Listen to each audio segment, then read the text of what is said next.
Vă îmbrățișez.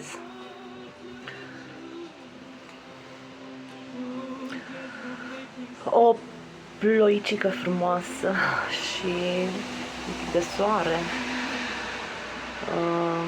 ca inspirație pentru tema de astăzi. Practic continui poveștile despre ce nu este iubirea mai degrabă, urmând ca probabil de mâine sau de la următoarea înregistrare să merg spre de unde putem învăța iubirea. Astăzi despre dependență sau codependență sau și codependență, care este diferența între cele două.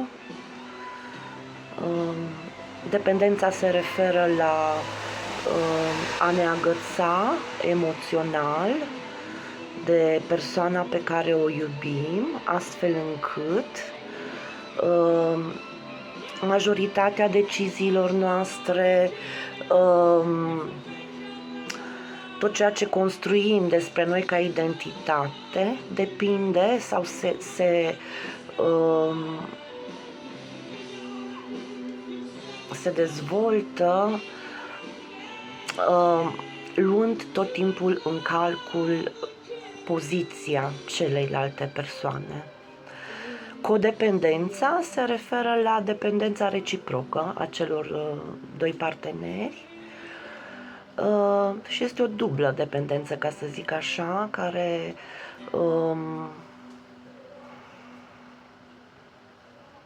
care hrănește identitatea sau cine sunt cei doi, ei descriindu-se prin relația pe care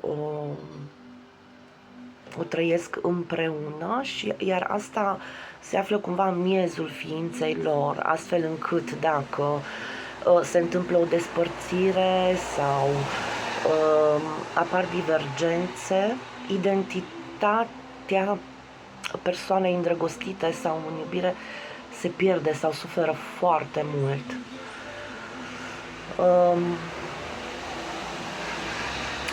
Se întâmplă mari confuzii, asta tot așa pentru că nu ne-a învățat nimeni și eu am deprins târziu, foarte târziu, diferența între iubire și dependență, pentru că tot ceea ce învățăm despre iubire este de la părinții noștri și foarte mult din filme. Eu ca și copil și adolescentă, având doar cinematografia la îndemână, dar generația de acum având la îndemână multiple modele, exemple de iubire, astfel că de multe ori codependența sau dependența a fost ridicată pe un pedestal ca și formă de iubire sau ca și formă de a trăi iubirea.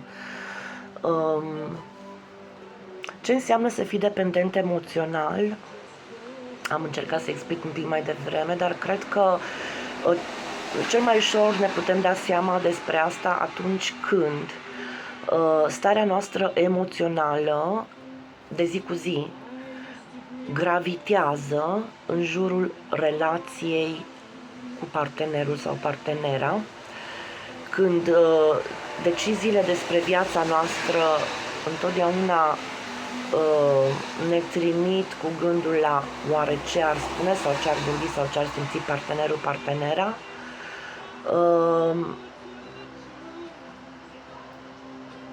Relația de iubire în dependență sau codependență este consumatoare de energie. Asta înseamnă că persoana aflată într-o relație de iubire codependentă sau dependentă nu se simte energizat sau, cum să zic, luminat sau liber în prezența iubitului de față sau în mintea lui, ci mai degrabă simte o presiune spre a oferi mai mult, spre a se asigura că celălalt rămâne lângă ea sau el, spre a fi pe placul celuilalt sau a câștiga mereu și mereu atenția sau aprobarea lui sau ei.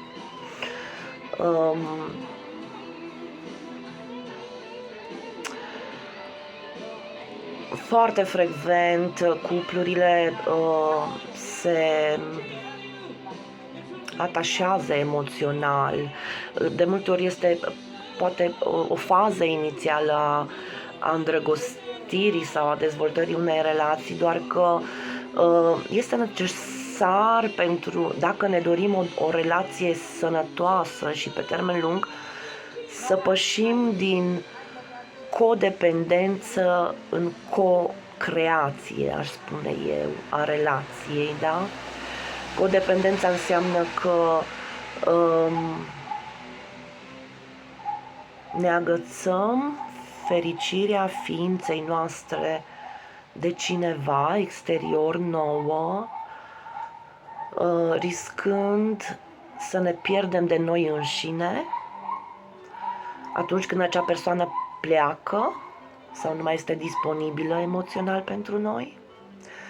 în timp ce co-creația înseamnă mă cunosc în libertate alături de tine,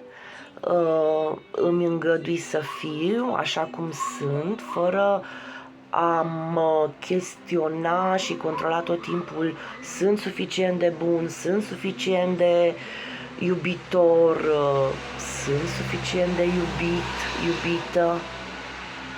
Adică mă las să fiu și mă bucur de chimia dintre noi, care sporește sau care ia o pauză câteodată sau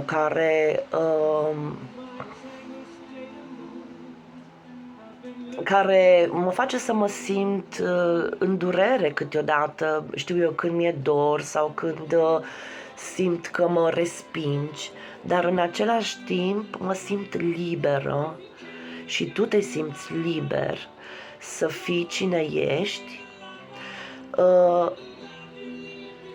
având grijă unul de celălalt, să construim împreună un loc al nostru, al relației,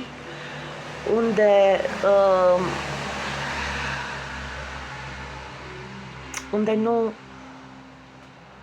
ne îngrădim libertatea de a fi.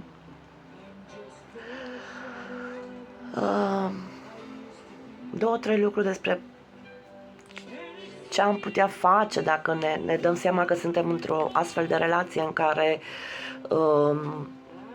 tot ce ni se întâmplă este despre cealaltă persoană mai mult decât despre noi înșine. Mă adresez mai ales acum, dar nu numai, mă adresez tuturor. Un lucru foarte util pentru a ieși din codependență este să încetăm să ne mai iubim online sau să ne arătăm grija sau temerile, îngrijorările și preocupările față de relație în online. Asta consumă foarte multă energie și ne face să pierdem foarte mult din cine suntem noi ca persoane în viața noastră de aici și acum. Asta explică de ce pierdem relația cu cei de lângă noi, din casă, pentru că obsedăm sau ne lăsăm să ne trăim viața într-un prezent paralel din online, care este doar imaginar și de multe ori nu are așa de mult legătură cu trăirea reală și cu grija reală. De aceea, dacă vreți o recomandare, este să ne trăim iubirile față în față, nu așa de mult online.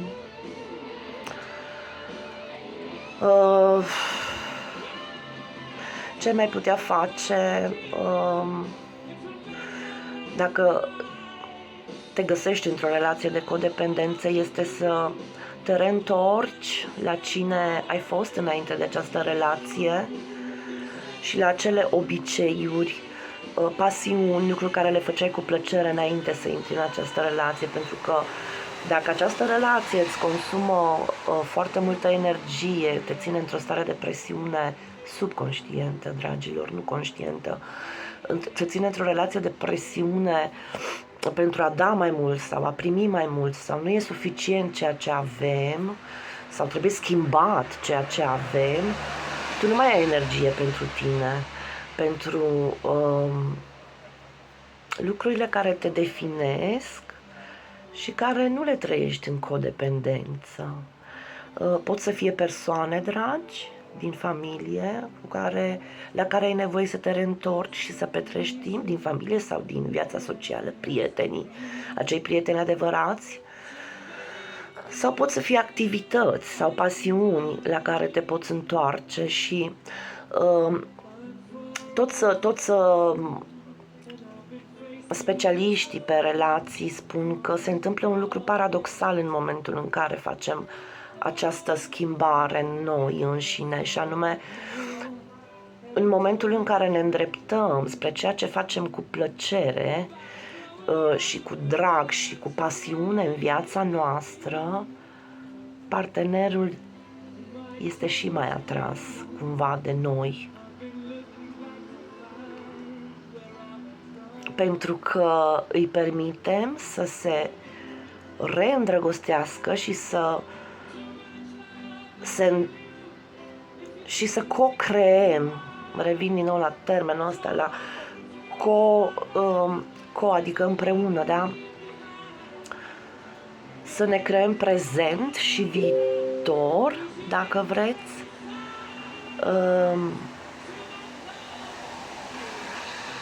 fără a depinde așa de mult de a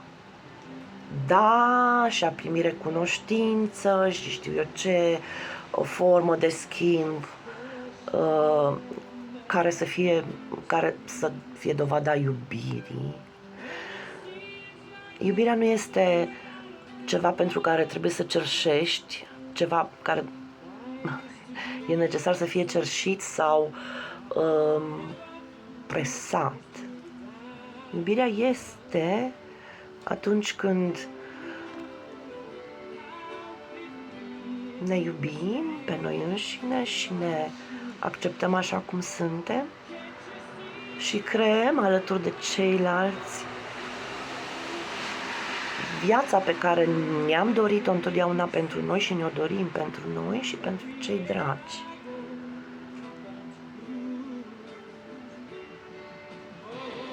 Vă îmbrățișez pe acest al Freddie Mercury.